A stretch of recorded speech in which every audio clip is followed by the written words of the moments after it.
December 26, 1944, Ardennes Forest, Belgium.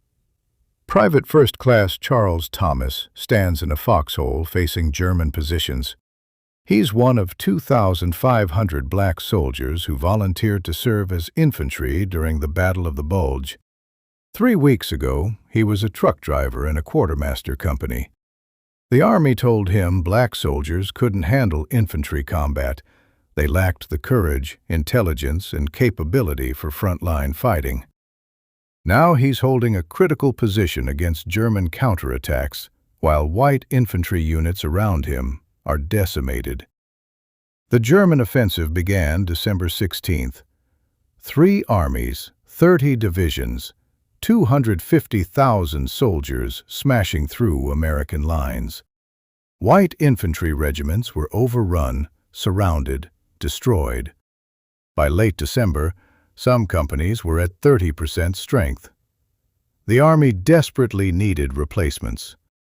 But reinforcements from America wouldn't arrive for weeks. The only available manpower, black soldiers serving in quartermaster, transportation, and service units in Europe.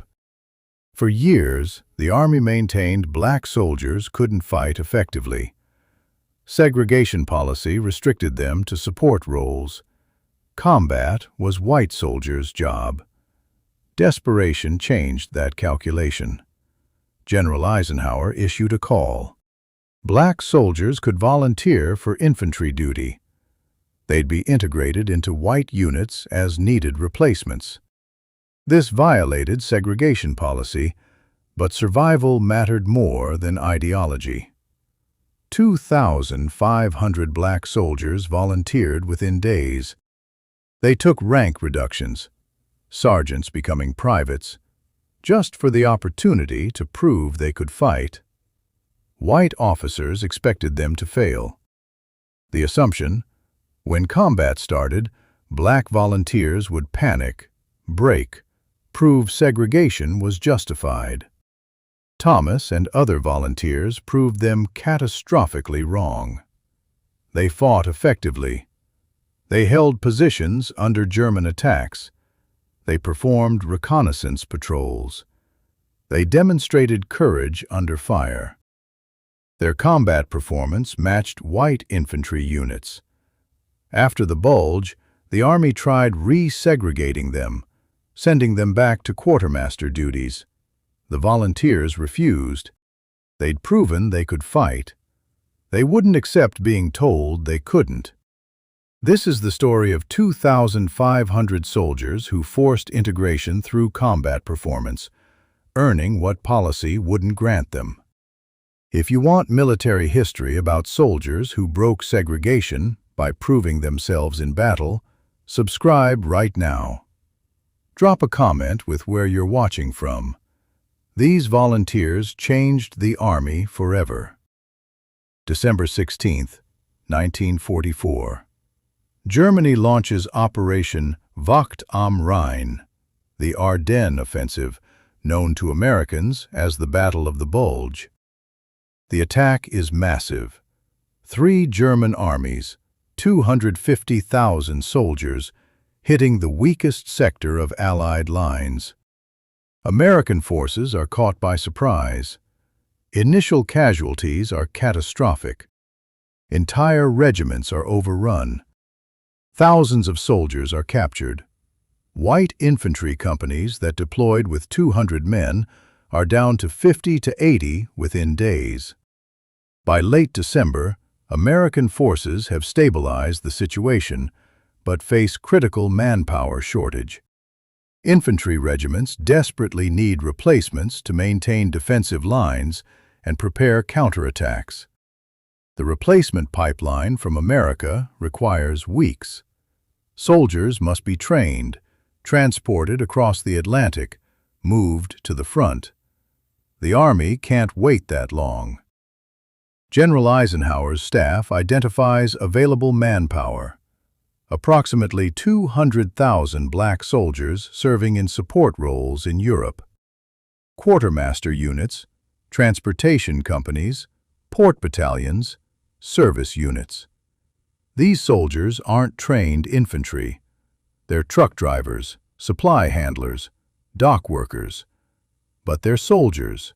They completed basic training, know how to shoot, understand military discipline.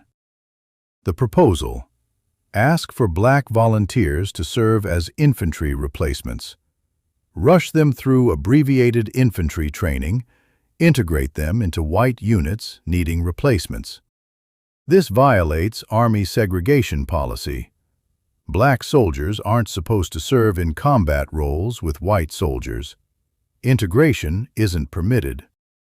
But desperation overrides policy.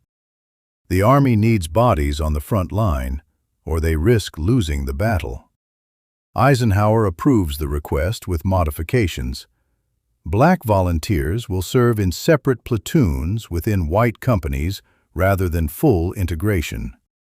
This preserves some segregation while addressing manpower needs. December 26th, the call for volunteers is issued. Charles Thomas hears about the opportunity in late December. He's a truck driver with the 3,557th Quartermaster Truck Company. For 2 years, he's hauled supplies, ammunition, fuel, food. Dangerous work, but not combat infantry. He wants to fight. He joined the Army to serve his country, not just drive trucks. But segregation policy restricts him to quartermaster duty, regardless of his capabilities. Now the Army is asking for volunteers. Black soldiers can serve as infantry, finally proving they can fight. The offer comes with costs. Volunteers will take rank reductions. Sergeants become privates. This means lower pay, loss of seniority, potential career setbacks. Thomas doesn't care. He volunteers immediately. So do 2,500 other black soldiers across European theater. Why volunteer to become infantry during the war's deadliest battle? The soldiers have multiple motivations. Prove capability. They're tired of being told they can't fight. This is their chance to prove segregation assumptions wrong. Serve fully. They joined to serve their country, not just support roles. Infantry service means full participation in the war effort. Earn respect. Combat service earns recognition. Support roles are dismissed as non-combat, regardless of their danger. Change policy.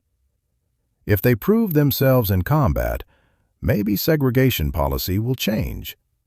Maybe the Army will finally acknowledge black soldiers can fight. This is the story of volunteers who forced integration through proven combat performance. If you want military history about soldiers earning rights through battlefield courage, subscribe right now. Drop a comment with where you're watching from. 2,500 volunteers changed everything. The volunteers undergo abbreviated training, 2 weeks instead of months-long infantry courses. They learn squad tactics, weapons beyond basic rifles, coordination with armor and artillery. It's insufficient preparation. Standard infantry training takes months. These soldiers get 2 weeks because the Army needs them desperately. But most volunteers are experienced soldiers. They understand military operations, know how to function under fire, comprehend tactical concepts. The abbreviated training focuses on infantry-specific skills. By mid-January 1945, volunteer platoons deploy to frontline units. January 1945. Thomas's platoon integrates into a white infantry company holding defensive positions near Bastogne. White officers and soldiers are skeptical. They've been taught black soldiers can't fight effectively. They expect the volunteers to panic under fire, to fail when combat starts. The Germans attack within days. Thomas's platoon defends their sector. They don't panic. They don't break. They fight. Thomas fires at attacking German infantry. His squad leader coordinates fire with neighboring positions. The platoon holds the line while German forces probe for weaknesses. The attack is repelled. Thomas's platoon performed as well as white platoons in the same company. White soldiers are surprised. Their assumptions were wrong. These black volunteers can fight. This pattern repeats across the front. Black volunteer platoons demonstrate combat effectiveness matching white infantry units. They hold defensive positions under German attacks, conduct reconnaissance patrols gathering intelligence, participate in counterattacks alongside white units, take casualties but maintain cohesion and fight effectively. Earn respect from white soldiers who fight beside them. Post-battle surveys document the transformation in white soldiers' attitudes. Before serving with black platoons, 20% of white soldiers supported integration. After combat alongside black platoons, 77% supported integration. Direct combat experience shattered racist assumptions faster than any policy directive could. White officers who expected black volunteers to fail write positive evaluations instead. Their after-action reports note that black platoons performed well, demonstrated courage, functioned effectively as infantry. Individual soldiers earned decorations: silver stars, bronze stars, purple hearts for wounds. The volunteers proved through combat performance that segregation assumptions were false. May 1945. Germany surrenders. The war in Europe ends. The Army faces a question: what to do with the 2,500 black volunteers who served as infantry? The Army's initial plan: return them to quartermaster duties. The volunteer program was emergency measure, not permanent policy change. With the crisis over, segregation policy should resume. The volunteers refuse. They served as infantry effectively. They proved they could fight. They earned respect from white soldiers who fought beside them. They won't accept being told they're only capable of driving trucks.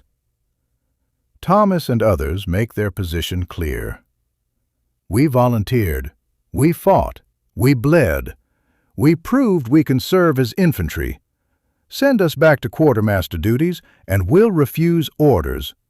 Court-martial us if you want. We're not going back. This is mutinous language, refusing orders, threatening disobedience. The Army could prosecute.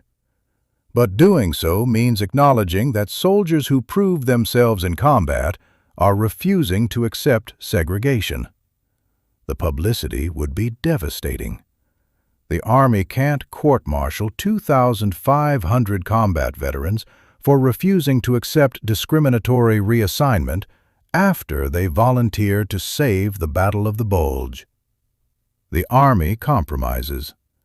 Many volunteers remain in infantry roles longer than initially planned. Some transfer to infantry units rather than returning to quartermaster.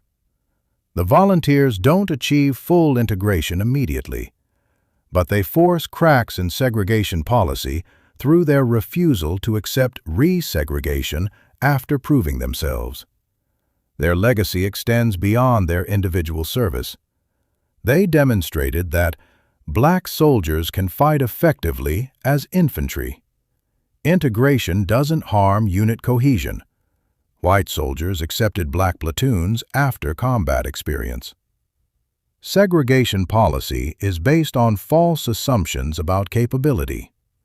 Soldiers who prove themselves in combat won't accept discriminatory treatment. President Truman's 1948 executive order desegregating the military builds on foundations these volunteers established. The order cites combat effectiveness evidence, including the Bulge volunteers' performance. Full integration doesn't occur until the Korean War forces it in 1950–51. But the path begins with 2,500 volunteers who refused to accept being told they couldn't fight, proved themselves in the war's deadliest battle, then refused to go back to segregated roles. Charles Thomas serves in integrated infantry until 1946. He returns to civilian life, uses GI Bill benefits, builds career, raises family. He dies in 1999 at age 77. His obituary mentions World War II service, but doesn't detail his role as Bulge volunteer. Most Americans don't know this story. The 2,500 volunteers deserve recognition for courage, volunteering for the war's deadliest battle, proving themselves in combat, refusing resegregation, forcing integration through demonstrated capability. They didn't wait for policy to grant them rights. They earned rights through combat performance, then refused to surrender them.